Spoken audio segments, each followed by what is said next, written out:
আসসালামু আলাইকুম। আমার চ্যানেলে আপনাদের সকলকে স্বাগত। আমি গত এক মাস আগেই আলোচনা করেছিলাম বাংলাদেশে আমেরিকান নিযুক্ত যে ভারপ্রাপ্ত রাষ্ট্রদূত আছে ট্রেসি, ওনাকে পরিবর্তন করে বাংলাদেশে নতুন একজন রাষ্ট্রদূতকে নিয়োগ দেওয়া হবে। অলরেডি বাংলাদেশের সংবাদ মাধ্যমেও প্রচার হয়ে গিয়েছে ৩-৪ দিন আগে থেকেই বাংলাদেশে আমেরিকার নতুন রাষ্ট্রদূত নিয়োগ দেওয়া হচ্ছে ব্র্যান্ট ক্রিস্টেনসনকে।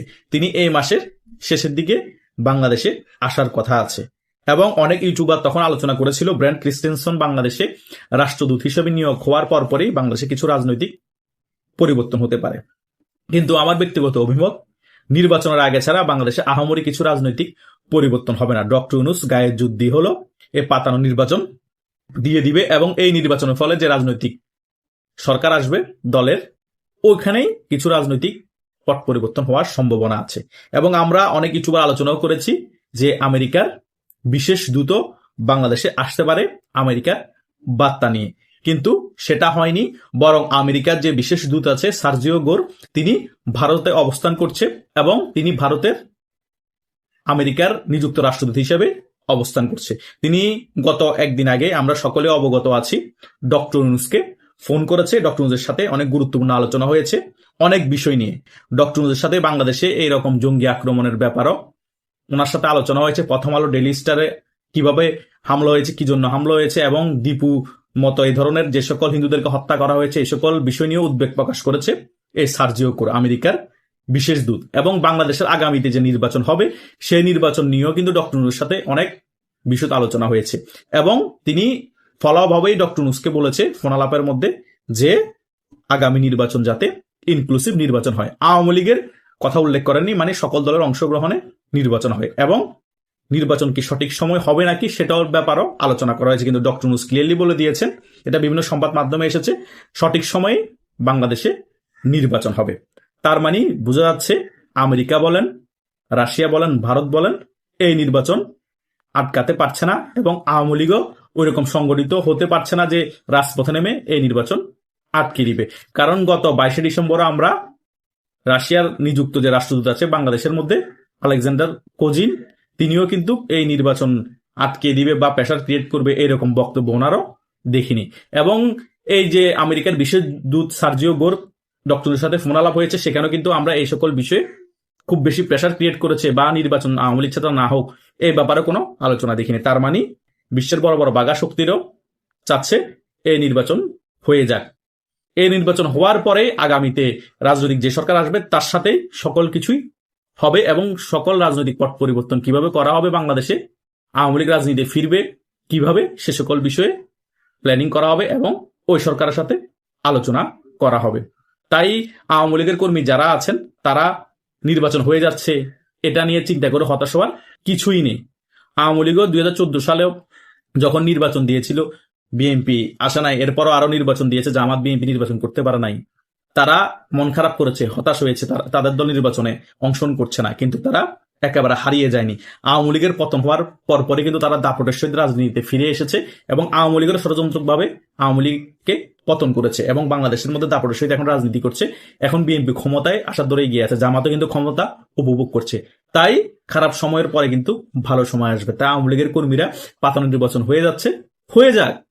এটাও একটা হয়তো বা রাজনৈতিক খেলা যে নির্বাচন হয়ে যাওয়ার পর রাজনৈতিক সরকার আসার পরে আমরা মেইন খেলাটা খেলবো। অনেক কিছুই কিন্তু ছক আঁকানো আছে, plan A, plan B, plan C. আপনারা মনে করিয়েন না যে ইন্ডিয়া এত সহজে ছেড়ে দিবে। এই 16 মাসে ইন্ডিয়াকে যে পরিমাণ অকট্য ভাষায় গালিগালাজ করা হয়েছে, থ্রেড দেয়া হয়েছে, যা কিছু এই 1971 সালের পরে ইন্ডিয়ার সাথে করা হয়নি, সকল কিছুই কিন্তু এই ডক্টর ইউনূস গংরা করেছে। কথা বুঝেন নাই ব্যাপারটা? ইন্ডিয়া এত সহজে ছাড় দেওয়ার পাত্র না। আর ইন্ডিয়ার সবচেয়ে পুরাতন মিত্র হচ্ছে বাংলাদেশ আওয়ামী লীগ। তাই বাংলাদেশের মধ্যে বাংলাদেশ আওয়ামী লীগের রাজনীতিকে যে কোনো বিনিময়ে যেভাবে সাহায্য করতে হয় করবে ইন্ডিয়া, আবার ইস্টাবলিশ করবে, আবার বাংলাদেশ আওয়ামী লীগকে ক্ষমতায় আনার জন্য ইন্ডিয়া যা কিছু করা প্রয়োজন সবকিছুই করবে। এবং বাংলাদেশ আওয়ামী লীগের কর্মীরাও কিন্তু সংগঠিত হতে হবে, জনগণকে নিয়েই সংগঠিত রাজপথে নামতে হবে এবং ইন্ডিয়ার সাপোর্ট, রাশিয়া সাপোর্ট 100% থাকবে। তাই হতাশ হওয়ার কোনো প্রয়োজন নেই। এই নির্বাচন হয়ে যাক, অন্তত ডক্টর ইউনূস বিদায় হোক। এখন আপনারা মনে করছেন বিএনপি যদি ক্ষমতায় চলে আসে আওয়ামী লীগের উপর আরো অনেক বেশি স্টিমুলার চলবে। আরে ভাই, আর কি স্টিমুলার চলতো? এর থেকে আর ভয়ঙ্কর কি? ডক্টর শাসন আমলে তো মব করে মেরে ফেলা হয়েছে, জেলে না দিয়ে। মামলা না হওয়ার পর ধরে নিয়ে গিয়ে মামলা দেওয়া হচ্ছে। বিএনপিও হয়তো বা সেম কাজ করবে। আহামরি তো পরিবর্তন হবে না, তারপরও রাজনৈতিক সরকার থাকলে ব্লেম দেওয়া যায়। দেখেন আওয়ামী লীগ কেমন ছিল, এরা কেমন আছে। এখন ডক্টর ইউনূসকে ব্লেম দিয়েও লাভ হচ্ছে না, কারণ ডক্টর ইউনূস রাজনৈতিক সরকার না, কম্পেয়ার করা যাচ্ছে না।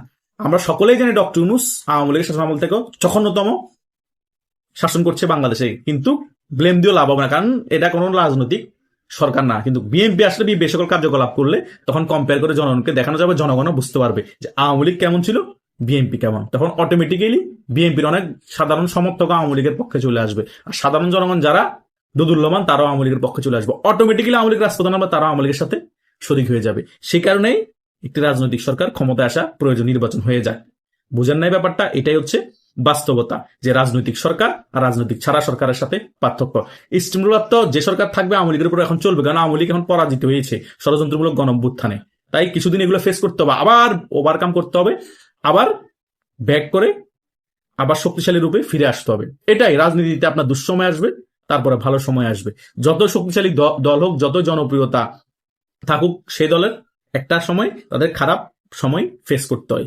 কারণ অনেক তরুণ যারা আওয়ামী লীগের রাজনীতি করছে সুসময় দেখে গিয়েছে, খারাপ সময় দেখেনি। তারা এখন খারাপ সময় দেখে জেল জুলুম সহ্য করে পালিয়ে থেকে একটু শক্ত হোক, আগামীতে রাজপথ কিভাবে কাঁপাতে হবে, ভয় ফেলে দিয়ে কিভাবে রাজপথে নামতে হবে, সেগুলো শিখতে হবে। তাই নয় কি আমরা জাস্ট ভিডিওতে কথা বলেছি বিদায় 5 আগস্টের পরবর্তী সময় গত বছর নভেম্বর 10 তারিখ আমাদেরকে নূর হোসেন দিবসের দিন ঘর থেকে অ্যারেস্ট করে নিয়ে যায় এই ডক্টর ইউনূস সরকার।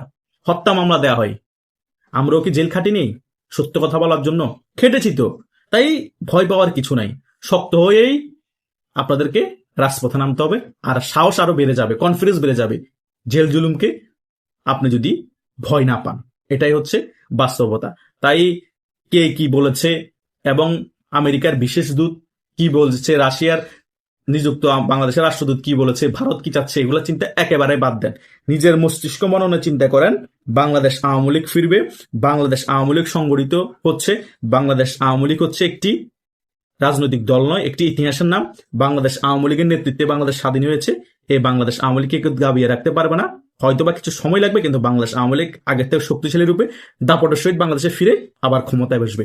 এই ব্যাপারগুলো মাথায় রাখেন, 100% ধরে রাখেন, আপনার হতাশা আসবে না এবং আপনি সবসময় উজ্জীবিত থাকবেন। এবং যখন আওয়ামী লীগ সংগঠিত হয়ে রাজপথে নামবে, আপনি যতই ভীতু হন, আপনিও বাধ্য হয়ে হলেও রাজপথে নামবেন। এটাই হচ্ছে বাস্তবতা। তাই আশা করছি সকল বিষয় বুঝতে পেরেছেন। আপনাদেরও যদি কোনো মতামত থাকে কমেন্ট করে জানাতে পারেন। ধন্যবাদ সকলকে।